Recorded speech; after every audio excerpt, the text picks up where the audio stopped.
छोटा गोलू भूख से परेशान होकर अनाज के डब्बे ढूंढने लगा, लेकिन इस बार उसे निराशा ही हुई। उसने कुछ देर से सोचा, बेचारा, और हर डब्बे को हटाकर देखने लगा। कुछ चावल, गेहूं, दाल के दाने आसपास गिरे हुए मिले। उसने उन्हें उठा लिया, एक बर्तन में उन्हें धोकर फिर पानी में मिलाकर नमक हल्दी डालकर चूल्हे पर रख दिया। अब तो कुछ लाल टमाटरों को ढूंढना पड़ेगा, वरना कुछ दानों से अपने पेट के चूहे नहीं मानेंगे। मन्नू चाचा के खेत में बड़े बड़े टमाटर रहते हैं। कुछ ही देर के बाद गोलू के हाथ में मन्नू चाचा के खेत के कुछ टमाटर आ गए थे। बहुत भूख लगी है, 2-4 टमाटर पेट में डाल दूं, तब आगे बढ़ूं। गोलू टमाटर खा रहा था, इतने में मन्नू चाचा ने आकर उसका हाथ पकड़ लिया। क्या रे गोलुआ, चोरी करने के लिए मेरा ही खेत मिला था? इतने सारे टमाटर तोड़ लिए। आज के बाद अगर मेरे खेत के आसपास नजर भी आया तो समझ कर रखना, मार मार कर तेरा सर गंजा कर दूंगा। चाचा, बहुत भूख लगी थी, सो टमाटर खा लिया। मैं चोर नहीं हूँ। दूसरों की चीज बिना पूछे ले लेना चोरी नहीं तो क्या धर्म कर्म कहलाता है। तुझसे तो वो भिखारी अच्छे हैं जो चोरी नहीं करके भले मांग कर खाते हैं। बाकी के टमाटर रख दे और भाग कर जा यहाँ से। मैं तेरी गंदी सूरत देखना नहीं चाहता हूँ। गोलू अपमान का घूंट पीकर चुपचाप वहाँ से चल पड़ा। वो अपने आप को आज बहुत छोटा महसूस कर रहा था। पेट की भूख के लिए इतनी बेइज्जती होगी, उसने सोचा भी नहीं था। वो रुआंसा हो गया था। क्या करूं? कहाँ जाऊं? कोई काम भी नहीं मिलता। बचपन से ही धुतकार और गालियां ही तो मिली है। कोई रिश्तेदार भी मेरी मदद करने नहीं आता। इस जिंदगी से अच्छा होता कि मैं भी माँ बाबूजी के साथ ही मर गया होता। इस जिल्लत की जिंदगी से तो मौत बहुत अच्छी है। गोलू घर पहुंचा और उसे चूल्हे पर जलने की बू आई। अरे बाप रे, जो था वो भी गया। कुछ दाने थे, वो भी खाने के काम नहीं आए। बाप रे, सब के सब जल गए। उतार कर देखता हूँ, कुछ तो बचा होगा। अरे हाँ, ऊपर के थोड़े दाने बच गए हैं। मेरी गलती से सब हुआ है। भूख का मारा गोलू बेचारा उन जले हुए दाने को खाने पर मजबूर हो गया। वह उस जले हुए खाने को मुंह बनाकर खाता चला। मुंह कड़वा हो गया, लेकिन पेट को थोड़ी राहत मिली है। जिंदगी में भी बड़ी कड़वाहट है, लेकिन उसका सामना तो करना ही पड़ता है। मैं इस कड़वाहट और संघर्ष का सामना करूंगा, लेकिन चोरी नहीं करूंगा, गलत कदम नहीं उठाऊंगा। देखना है जिंदगी कितनी इम्तिहान लेती है। आज उसे अपने माँ और बाबूजी की बहुत याद आ रही थी। कुछ देर बैठकर वो कुछ सोचता रहा। फिर पेट की भूख ने उसे बैठने नहीं दिया। वो अपनी झोपड़ी से बाहर निकला, जंगल की तरफ चल पड़ा। उसे कहाँ जाना था यह वो नहीं जानता था, फिर भी वो चलता चला गया। बहुत दूर चलते चलते उसे एक गुच्छेदार फलों का पेड़ दिखाई पड़ा। उसके कदम रुक गए। ऊपर वाले का शुक्र है, ये जंगल है, यहाँ के फलों का स्वाद चख ही सकता हूँ। ये कोई चोरी नहीं होगी। अरे, ये तो लीची का पेड़ है। बस फिर क्या था, गोलू ने लीची के गुच्छे तोड़ लिए। कुछ लीचियाँ थी और उन्हें वो ना गिनते हुए खाने लगा। रस्सेदार लीची का मजा आने लगा। बहुत मीठा स्वाद है। किसी ने सच ही कहा है, सब्र का फल ना मीठा होता है। शायद उसने भी बड़ी देर के बाद लीची जैसा फल खाया होगा। गोलू इतना कहते ही लीची के पेड़ से आवाज आई। मेरे दोस्त, हिम्मत और मेहनत का फल भी मीठा होता है। अरे वाह, तुम तो बोल सकते हो। मेरी समझ में ये नहीं आया कि किस क्षेत्र में मेहनत करूं, क्या करूं, क्या ना करूं। जहाँ चाहो वहीं मेहनत कर सकते हो, अगर इरादे पक्के हैं और हौसला बना रहे तो। हर मुश्किल आसान हो जाती है। मैं जानता हूँ तुमने अपने जीवन में बहुत दुख सहा है। उन दुखों ने ही तुम्हें मजबूत बना दिया है। अब तुम्हें मजबूत कदमों के साथ आगे बढ़ना होगा। कोशिश करके देखो, सफलता अवश्य मिलेगी। आसपास नजर दौड़ाओ, रास्ता खुद ब खुद मिल जाएगा। गोलू का पेट भर गया था। उस पर लीची की बातों ने गहरा असर किया। उसने आसपास नजर दौड़ाई। ये जगह तो बहुत अच्छी है। बहुत ही प्यारा लीची का पेड़ भी है। पास में नदी भी बह रही है। सामने खाली जमीन भी है। साग सब्जी और अनाज की खेती हो सकती है। बस एक छोटी सी कुटिया बनानी पड़ेगी। जमीन को सही करके खेत बनाना होगा। अब घर चलता हूँ और सामान लेकर 1 या 2 दिन में यही बसेरा करता हूँ। दोस्त, बहुत सही राह पर निकले हो। मंजिल की पहचान भी हो गई है। गोलू अपने दुख भूल गया। उसके जीवन में नई योजना जन्म लेने लगी। वो घर गया और उसने अपने मन में नए आशियाने तो बनाने का पूरा खाका तैयार कर लिया। 2 दिन के बाद वह अपनी मंजिल की तरफ चल पड़ा। उसने एक खच्चर पर घर का सारा सामान लाद लिया था। आज वही रास्ते उसे प्यारे लग रहे थे। जब रास्ते मंजिल से ज्यादा खूबसूरत बन जाते हैं, तब सफर का मजा ही कुछ और होता है। उसके मन में नया हौसला जन्म ले चुका था। वो चलते चलते अपनी मंजिल पर पहुंच गया। उसने अपना सामान उतारा और आसपास नजर डाली तो चौंक गया। उसने पहले जहां लीची का फल खाया था, आसपास लीची के कई छोटे पौधे उगाए थे।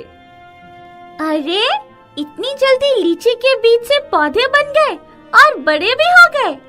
ये कैसी लीला है मुरली वाले की। 1 2 3 4, अरे पूरे 15 पौधे हैं। हाँ, अब मुझे भी कुछ करना होगा।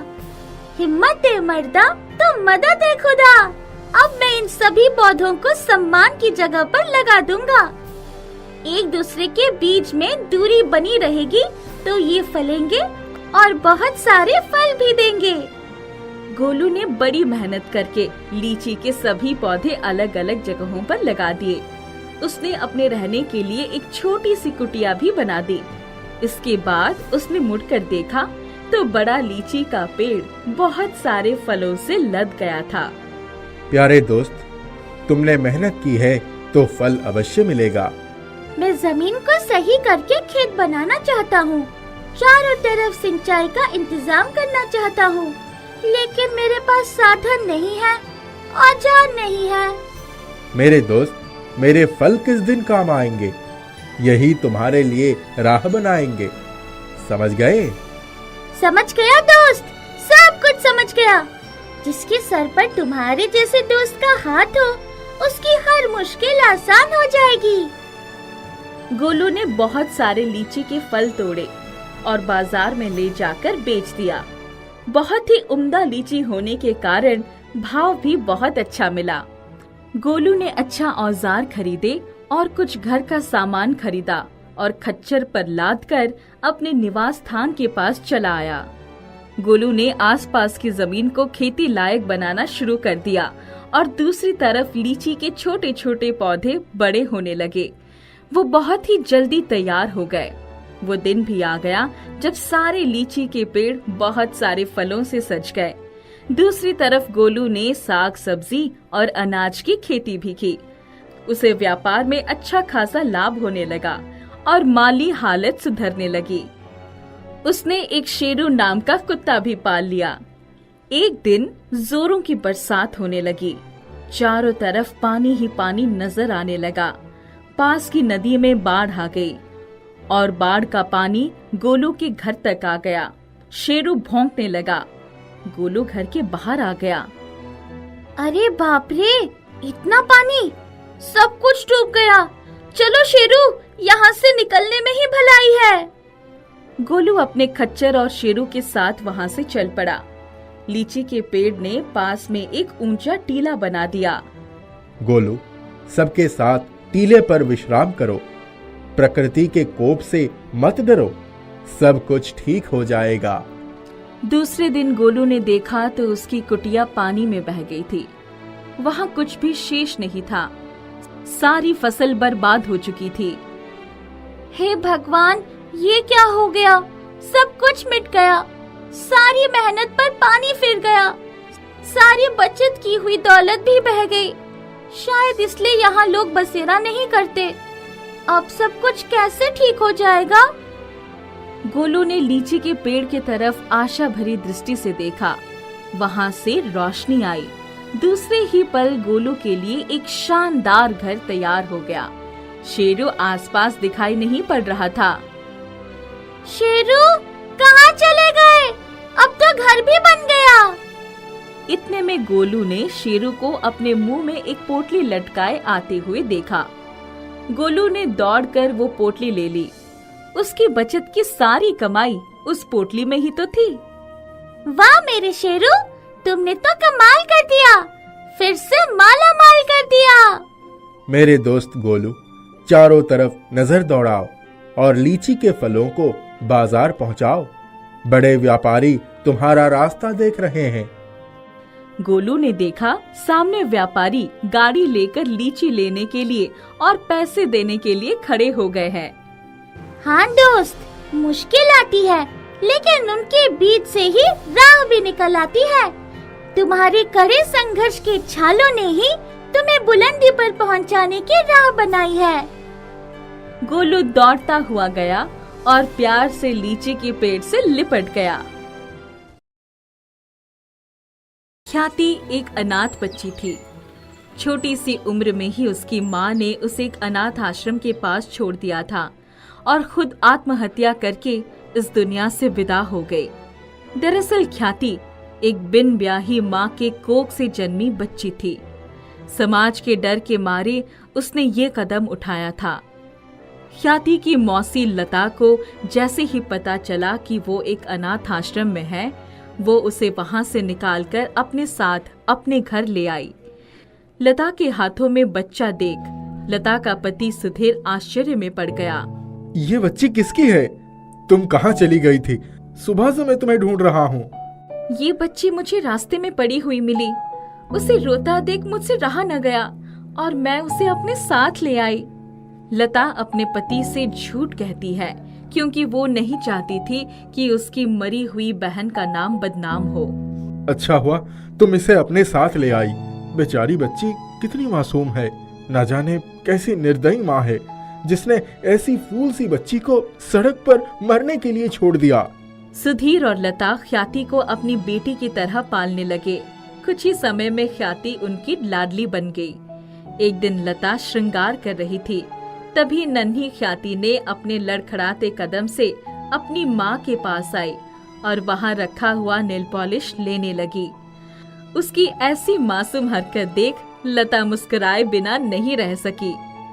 अले मेरी नन्ही परी को क्या चाहिए? आपको ये नेल पॉलिश लगानी है? हाँ माँ, मुझे नेल पॉलिश लगा दो। लता अपनी छोटी सी गुड़िया को नेल पॉलिश लगाती है। अपनी माँ को देखकर ख्याति को भी मेकअप और नेल पॉलिश से लगाव हो गया था। वो आए दिन अपनी माँ से नेल पॉलिश लगवाने लगी। कई साल बीत गए और देखते ही देखते वो बड़ी हो गई। एक दिन सुधीर और लता आंगन में बैठे हुए थे, तभी उनकी एक पड़ोसन उनके घर आती है। नमस्ते भाभी जी, कैसी हो? मैं बिल्कुल ठीक हूँ, बताइए कैसे आना हुआ? अरे भाभी जी, आपकी बेटी के लिए मेरे पास एक बहुत ही बढ़िया रिश्ता आया है। आप कहो तो बात आगे बढ़ाऊं? लड़का बहुत ही बड़ा खानदान से है। आपकी बेटी राज करेगी, राज। लता और सुधीर रिश्ते की खबर सुनकर खुश हो जाते हैं। तभी सुधीर पड़ोसन से कहता है, अरे भाभी, अगर आप लड़के और उसके परिवार को जानते हैं तो इससे अच्छी बात और क्या हो सकता है। हमें शादी से कोई आपत्ति नहीं है, लेकिन पहले मैं अपनी बेटी ख्याति से इस बारे में बात कर लूं।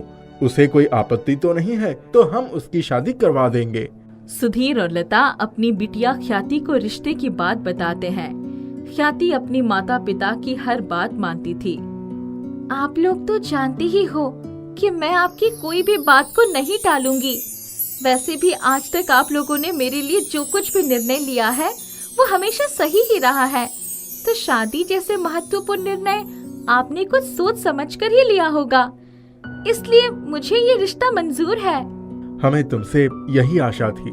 अब जब तुम हाँ कह ही दिया है, हम बिना किसी देरी के लड़के और उसके परिवार से मिलकर तुम्हारी शादी तय कर देते हैं। आपकी खुशी में ही मेरी खुशी है पिताजी, जैसा आप ठीक समझे। सुधीर और लता लड़के वालों से मिलने उनके घर जाते हैं।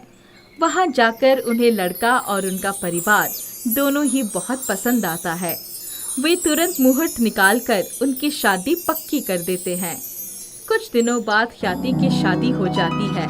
वो विदा होकर अपने ससुराल चली जाती है।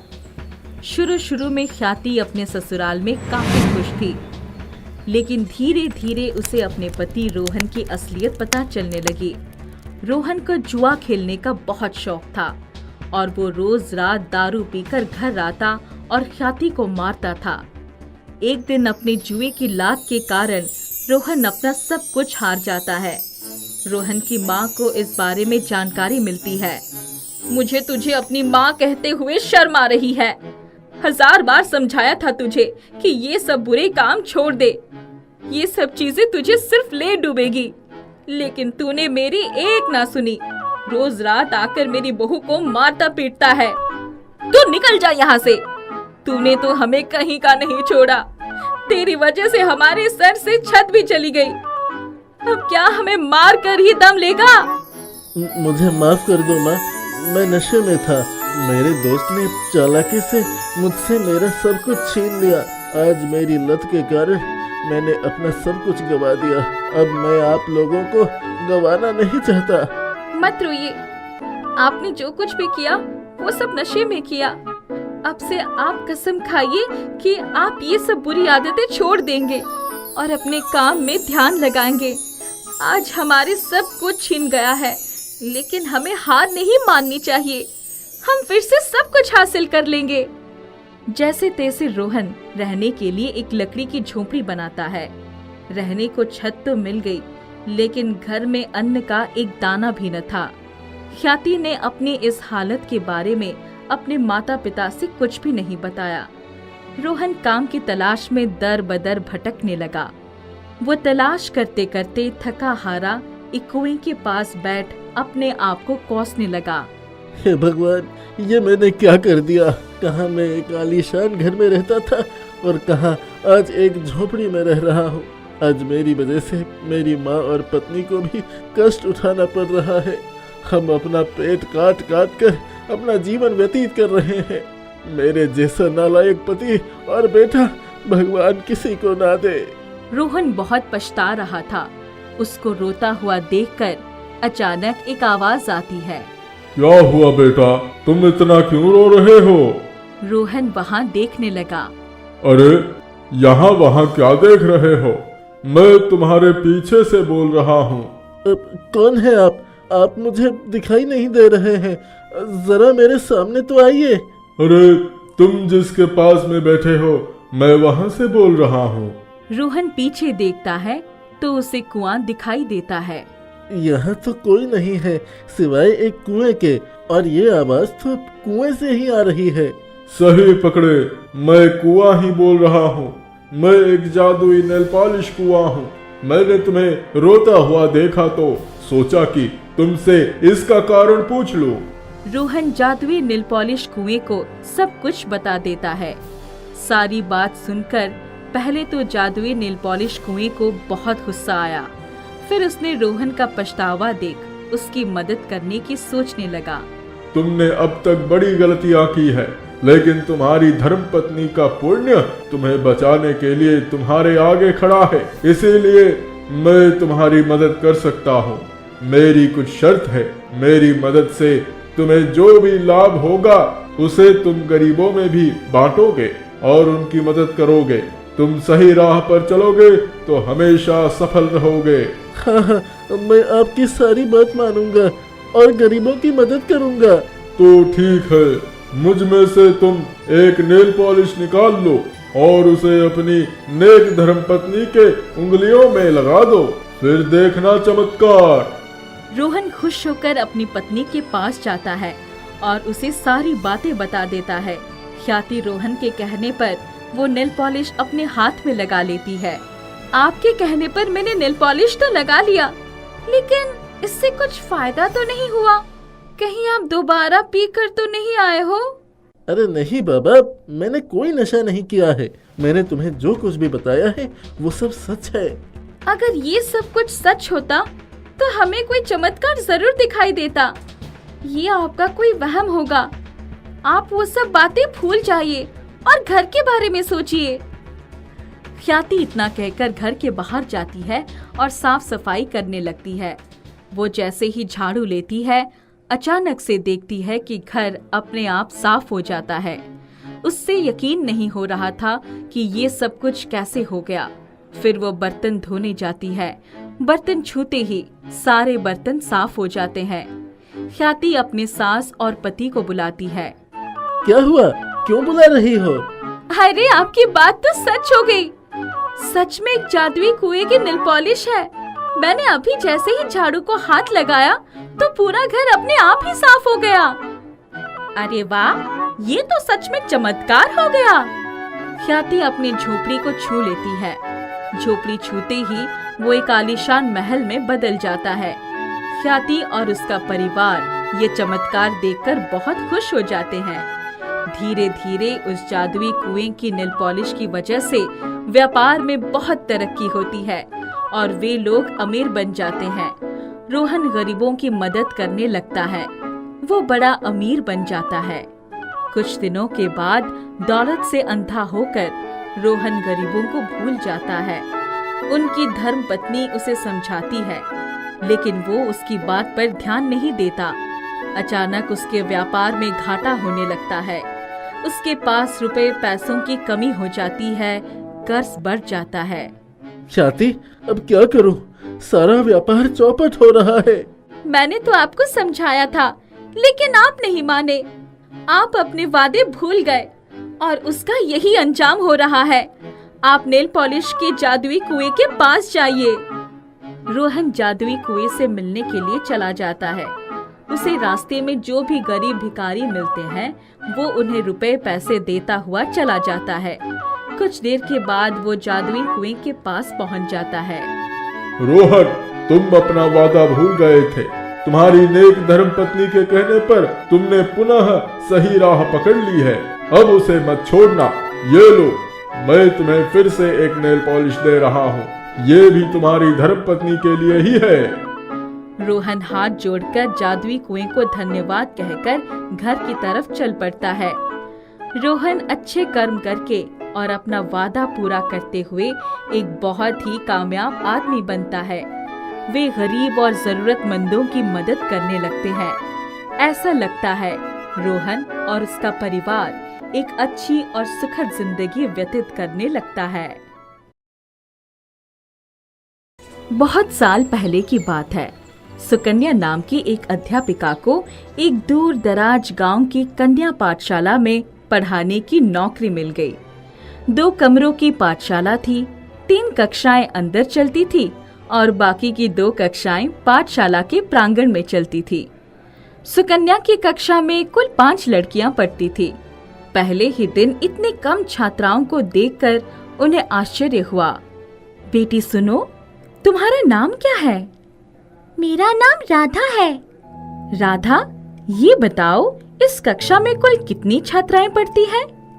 पहले कुल 6 छात्राएं थी, अब तो 5 ही रह गई। फुलवा पढ़ाई छोड़कर चली गई है। फुलवा कहाँ चली गई?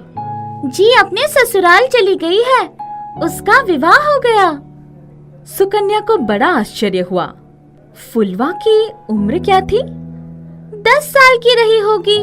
विवाह के पहले विवाह के नाम पर बहुत खुश रहती थी, लेकिन बाद में जब मायके आई तो माँ से रो रो कर कहती थी, अब नहीं जाऊंगी। कुछ देर के बाद जब मध्याह्न की छुट्टी हुई, तब सभी छात्राएं बुलाए जाने पर अध्यापिका सुकन्या के पास आ गई। सभी छात्राओं के शरीर पर फटे पुराने कपड़े उनकी गरीबी की दास्तान सुना रहे थे। सुकन्या का ध्यान उनके पैरों पर गया तो आश्चर्य में पड़ गई। किसी के पैर में चप्पल या सैंडल नहीं थी। तुम लोग चप्पल सैंडल नहीं पहनती? हमने चप्पल कभी नहीं पहनी है। फूलवा को लाल रंग की सैंडल मिली थी जब वो विदा होकर ससुराल जा रही थी। तुम्हें कपड़े कौन सिलवाता है? हमारे बाबू। बड़ी दीदी को सिलवाया था, उसके बाद छोटी दीदी ने पहना। इस साल मैं पहन रही हूँ। ठीक है, तुम लोग जाओ। पांचों छात्राएं चली गई, लेकिन सुकन्या अपने कुर्सी पर ही सोचते हुए बैठी रही। गरीबी का ऐसा आलम भी हो सकता है। बिना चप्पल और सैंडल के ये गरीब बच्चियां अपना जीवन बिता रही हैं। पाठशाला में पढ़ते पढ़ते ही अचानक विवाह हो जाता है। सुकन्या के मन में बड़ा अफसोस हो रहा था, उन पर दया भी आ रही थी। दूसरे दिन राधा देरी से पाठशाला में आई। वो ठीक से चल नहीं पा रही थी। क्या हुआ राधा, तुम ठीक से चल नहीं पा रही हो? जी, पैर में कांच का टुकड़ा लग गया। टुकड़ा निकाल दिया, लेकिन दर्द हो रहा है। बाबू ने हल्दी लगा दी थी, कह रहे थे ठीक हो जाएगा। तुम्हें घर पर आराम करना चाहिए था। अगर तुम्हारे पैरों में चप्पल होती तो ये खतरा ना होता। घर पर आराम नहीं मिलता, माँ की मार मिलती है। जब तक पाठशाला में रहूंगी, उनके द्वारा मार खाने से बची रहूंगी। बहन जी, चप्पल हमारे घर में कोई नहीं पहनता। माँ क्यों मारती है? वो इसकी सौतेली माँ है, बहुत मारती है। कितना दर्द, गरीबी और क्या क्या सह रहे हैं ये बच्चे। भगवान ही इनका उद्धार करे। पाठशाला से छूटने के बाद सुकन्या उन बच्चियों के बारे में ही सोचती चली जा रही थी। उसे रास्ते में एक 3 एकड़ में फैला हुआ बाग दिखाई पड़ा। उसमें बहुत सारे वृक्ष और फूलों के पौधे लगे हुए थे। सुकन्या ने एक लड़की से उस बाग के बारे में पूछा। बेटी, यहाँ आओ, ये बाग किसका है? ये कन्या पाठशाला का बाग है। सुकन्या ने ये बात सुने तो वो बाग के अंदर चली गई। बाग उसे बहुत अच्छी लगी। इतनी अच्छी बाग है, यदि इसका रख रखाव ठीक से हो तो पाठशाला को अच्छी आय मिल सकती है। छात्राओं को भी इसका लाभ मिल सकता है। अरे, ये पौधे तो कमजोर है, इसे सहारे की जरूरत है। सुकन्या ने उस पौधों को सहारा देने के लिए एक रस्सी से उसे बांधकर उस रस्सी का दूसरा सिरा एक मोटे पेड़ से बांध दिया। वो पौधा सीधा हो गया। सुकन्या ने पूरे बाग का मुआयना किया और भविष्य की योजना उनके मन में आ गई। दूसरे दिन सुकन्या ने पाठशाला में उस बाग के पुनरुद्धार की योजना के बारे में चर्चा की। सुकन्या, देखो, ये पाठशाला बच्चों के पढ़ाई के लिए बनाई गई है। हमें इनकी पढ़ाई से ही संबंध रखना चाहिए। बच्चों से बागवानी कराना ठीक नहीं। हम 1-2 पीरियड श्रमदान के लिए रख सकते हैं। बच्चों की कार्य क्षमता भी बढ़ेगी, उन्हें सामुदायिक जीवन का ज्ञान होगा। मैं तो उनके अच्छे भविष्य के बारे में सोच रही हूँ। सुकन्या का कहना ठीक है, हमें ऐसे सुधार के कार्य करने चाहिए। बच्चों का मनोबल बढ़ेगा और हमारी पाठशाला का भी नाम होगा। शिक्षिका शशिकला ने सर झुका लिया। कुछ समय के बाद उसने छात्राओं को भड़काना शुरू किया, लेकिन कोई भी छात्रा उनकी बात से सहमत नहीं हुई। वे सब सुकन्या को अपना आदर्श मानती थी। सुकन्या छात्राओं को लेकर समय निकालकर उस बाग का रखरखाव करने लगी। साफ सफाई के साथ साथ सिंचाई भी होने लगी। कुछ दिनों के बाद राधा का ध्यान उस सहारा पाए हुए पौधे की तरफ गया, जो बड़ा पेड़ बन गया था। अरे, ये पौधा कुछ दिनों पहले गिर रहा था। मैंने इसे सहारा दिया और अब ये बड़ा पेड़ बन गया है। वो देखो, दूसरे पेड़ों में अच्छे फल भी आ गए हैं, फूल भी खिल रहा है। अरे वाह, वो देखो, पेड़ में सैंडल लटक रहे हैं, बहुत सुंदर है।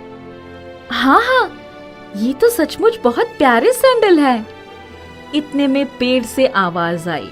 आपने मुझे आधार दिया, इसीलिए मैंने आपकी छात्राओं के लिए आवश्यक सैंडल का इंतजाम किया है। मैं आपके विचार जानता हूँ, इन सब से कहिए।